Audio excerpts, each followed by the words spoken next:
Muito boa noite, com muita alegria que nós começamos mais um programa Direção Espiritual. Obrigado você que nos acompanha, que já faz parte dessa família, que já inclui na sua agenda toda quarta-feira à noite, com reprise depois no sábado e na madrugada de domingo, este encontro comigo aqui. Essa oportunidade única que Deus nos dá de pensar na nossa vida, à luz da Sagrada Escritura, à luz também dos acontecimentos.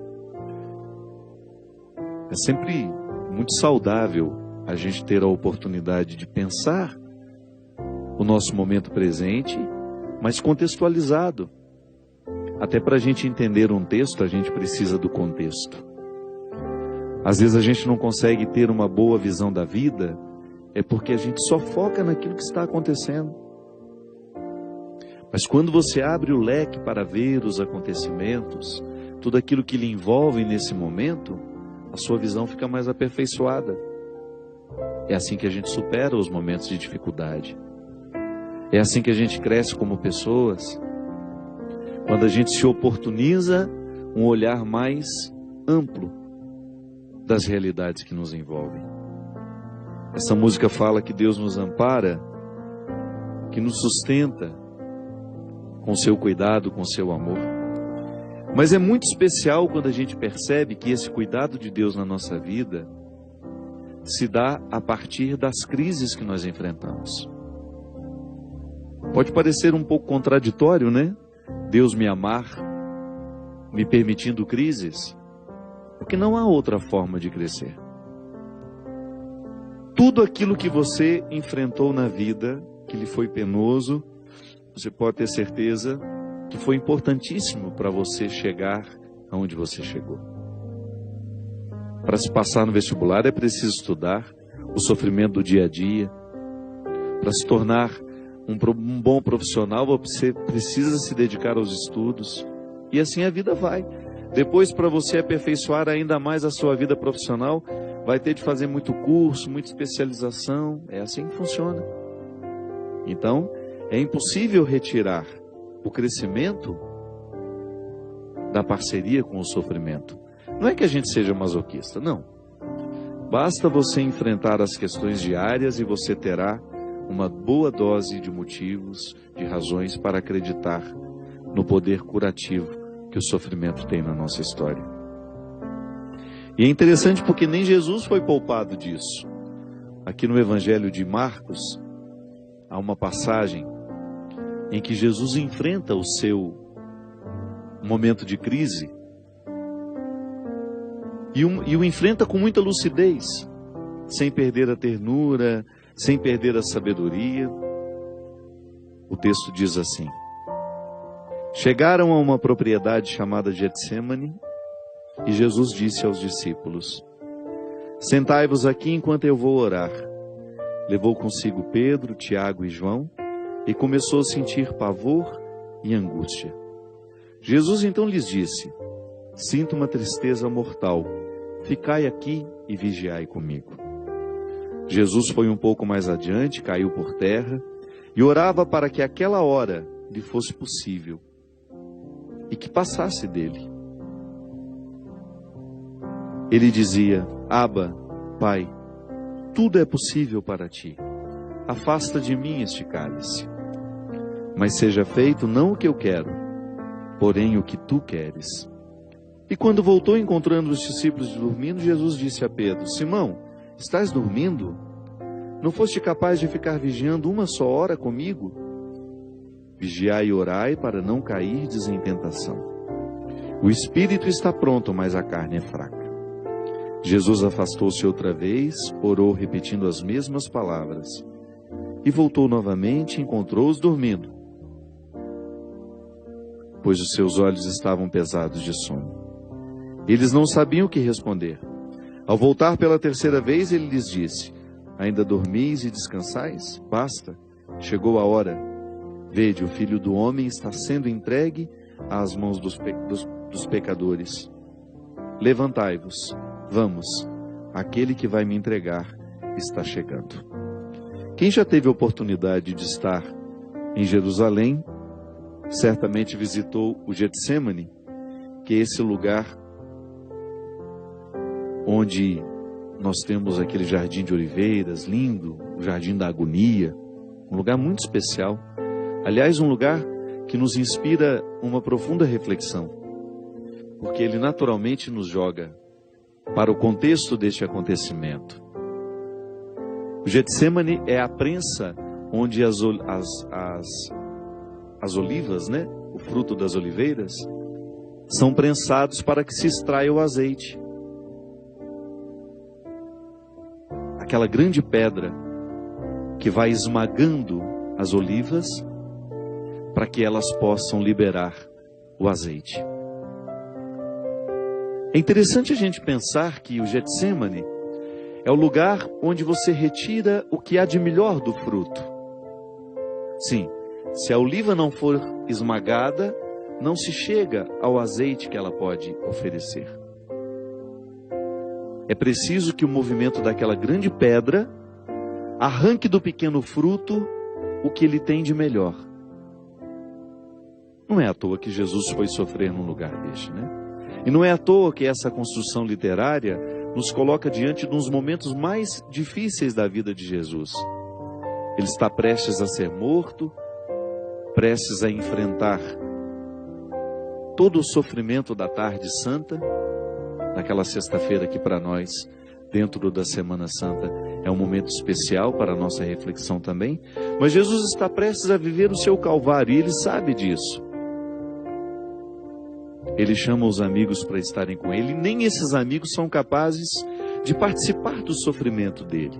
É interessante isso, né? Porque o que Jesus queria ali naquele momento era a companhia de amigos. Você entende muito bem o que isso significa? Porque também no momento do seu sofrimento você não gosta de ficar sozinho. É bom você ter alguém que você ama do lado, para ele ajudar a viver a prensa do sofrimento. Mas esses amigos não foram capazes de oferecer a Jesus o que ele esperava deles. Companhia, amizade, um ombro amigo, como a gente gosta de dizer, né? E ele precisou enfrentar tudo sozinho. Mas enfrentou com muita dignidade. E enfrentou ensinando-nos. Porque, minha gente, todos nós precisamos passar, não sei, diariamente talvez não, né? Mas ao longo da nossa semana, quantos Getsêmanes a gente tem de passar? E se você for pensar, claro, Getsêmanes menores, outros nem tão grandes, mas também não tão pequenos.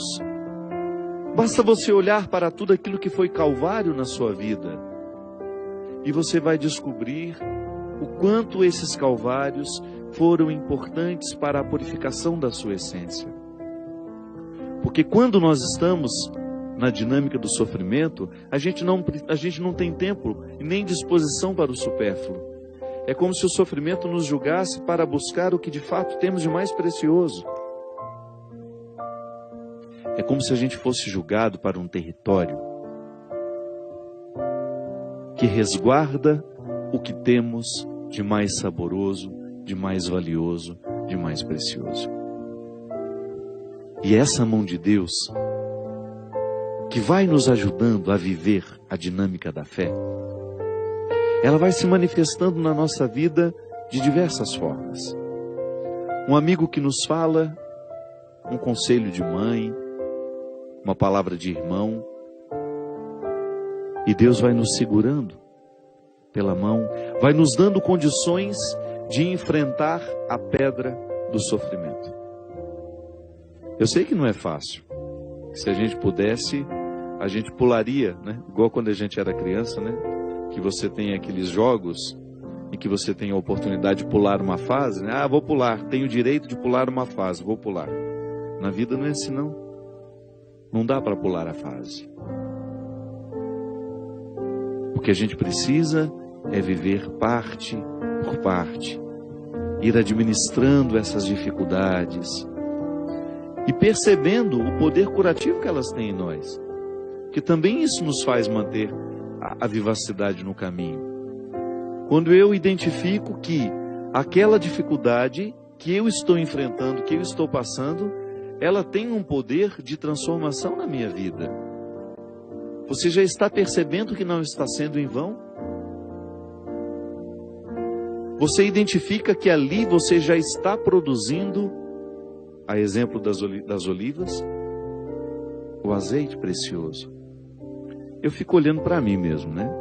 Quantas fases da minha vida que foram pesadas, difíceis, que na hora que eu estava passando, eu queria quase que fugir daquilo. Insuportáveis. Eu me lembro no meu processo, né? Até me tornar padre. Por incrível que pareça, a minha vida como seminarista me ofereceu muito mais dificuldades do que a minha vida de padre. Eu enfrentei momentos muito difíceis durante o meu processo de estudo para tornar-me padre. E eu fico vendo como foram importantes esses momentos na construção da minha identidade sacerdotal.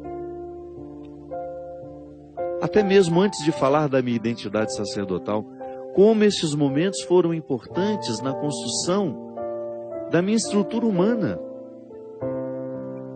Olhar para tudo aquilo que eu precisei enfrentar, por exemplo, a morte da minha irmã, que foi um momento muito difícil para todos nós lá em casa, que particularmente foi um Getsemane pesado na minha vida, na minha história. A morte da minha irmã significou um tempo de muita angústia, que se estendeu, é claro, a gente vai sendo curado pelo tempo, né? Hoje eu falo com muita naturalidade da morte da minha irmã, mas na época, meu Deus do céu, como durou aquilo dentro de mim, como foi pesado aquele sofrimento dentro de mim, sobretudo porque você não sofre sozinho, né? Você vê a sua mãe administrando a morte de um filho, quem passa por isso sabe, não preciso ficar dizendo muito não. É uma dor coletiva, porque você, além de ter toda a dimensão pessoal da dor, você ainda tem que ajudar a administrar o outro que está do lado. Perder não é fácil. Como dizia o Mia Couto, né? Morto amado nunca para de morrer. Você vai estar sempre vivendo a dinâmica daquele sepultamento. As pessoas não vão embora de uma vez. Você vai se acostumando com aquela ausência. É uma mão de terra por dia. Não é sepultado de uma vez. Mas ao mesmo tempo, quando você olha para tudo isso um tempo depois, você vai descobrir que os acontecimentos, por mais dolorosos que eles sejam, eles trazem uma grande carga de ensinamento, de aprendizado. Como a Vânia, né? Aqui, semana passada a gente mostrou, nós estamos relançando o livro um novo formato agora, quando o sofrimento bater à sua porta, formato mais leve, mais... Aqui nesse livro eu conto a história da Vânia, uma amiga minha madrinha de ordenação lá de Terra Boa. Quando o Gustavo morreu, o filho dela, que na época tinha 14 anos, estava indo de férias e um acidente muito trágico matou o Gustavo. Vânia e o Caião, que é o apelido do meu padrinho querido, que é o esposo da Vânia, pai do Gustavo, viveram momentos terríveis. Eu estive o tempo todo ao lado deles, morava lá naquela época em Terra Boa, e vi como foi difícil para aquela família o sepultamento daquele menino. Eu vi de perto essa dor. Como foi penoso para eles sepultarem o filho, o corpo, e também todas as esperanças, todos os sonhos que os pais, que eles alimentavam junto àquele menino. Porque quando morre um filho, morrem sonhos, morrem esperanças, morrem projetos. E você precisa conviver com tudo isso. É o Getsemane deles, né? Eu acredito que tenha sido o pior Getsemane daquela família. Sim, e ainda administrar o sofrimento dos 2 filhos, da Thaís e do Alessio. Um tempo depois, eu acho que 1 ano, 1 ano e meio, eu de volta naquela casa, já não morava mais em Terra Boa, tinha ido jantar com eles.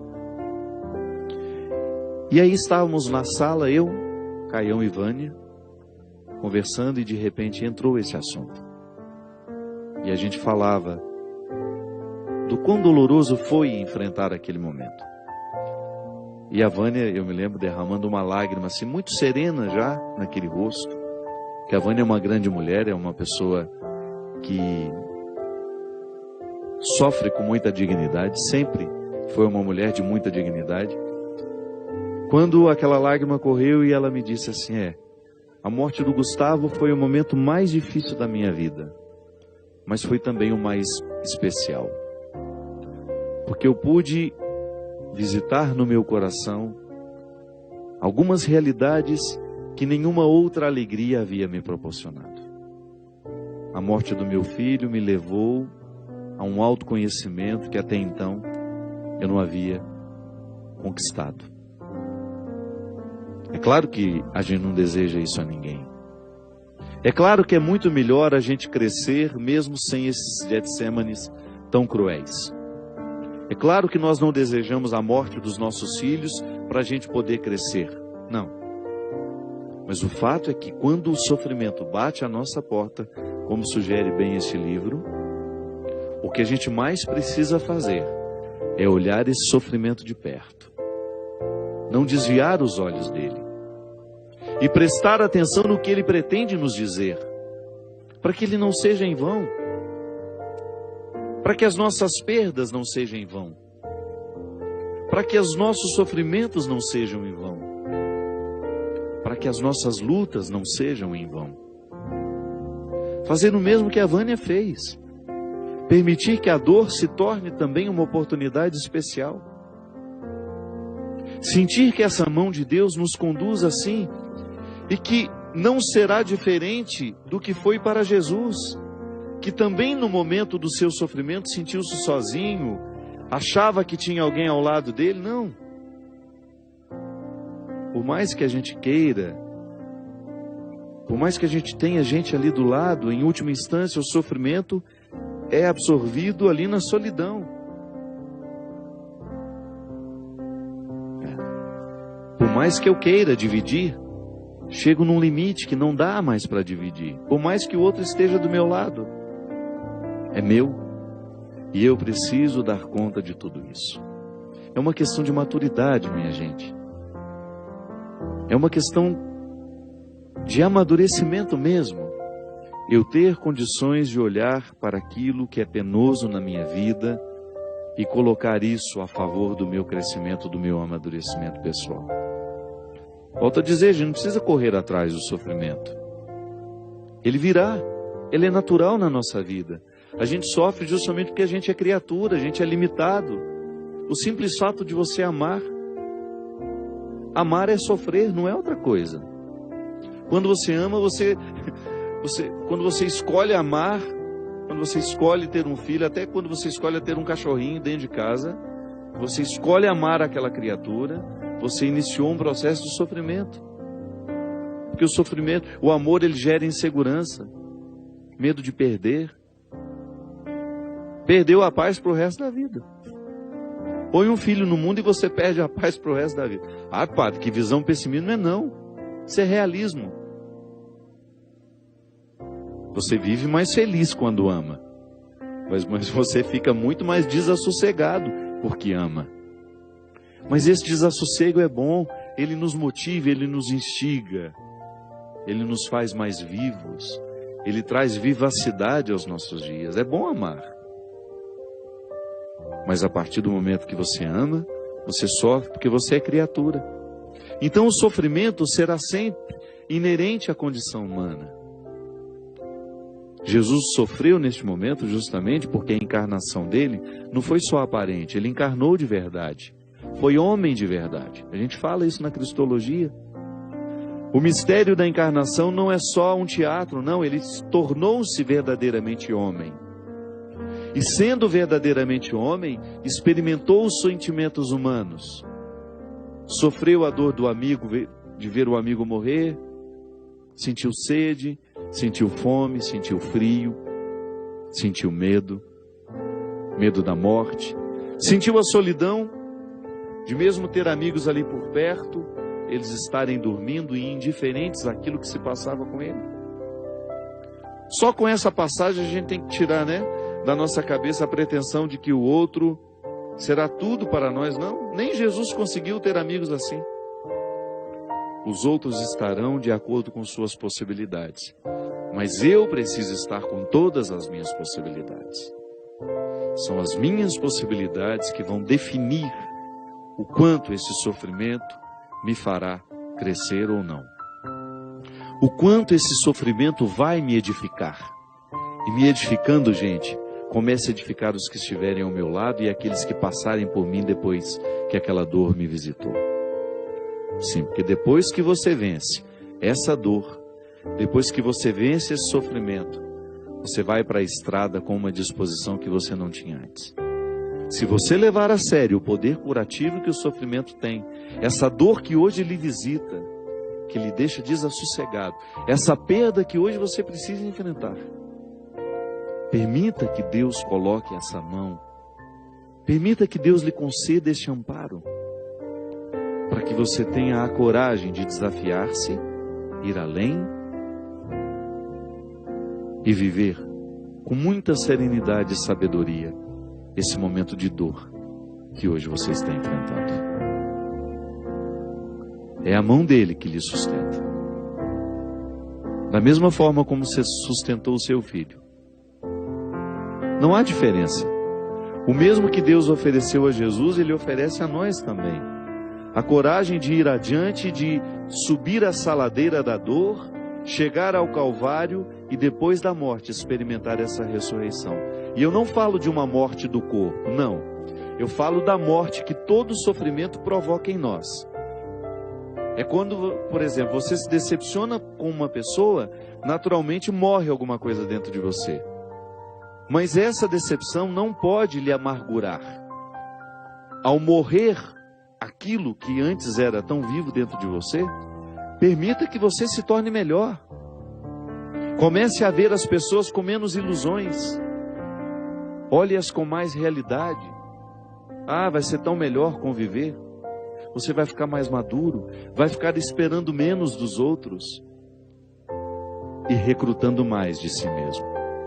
Quem espera muito do outro, recruta menos de si mesmo.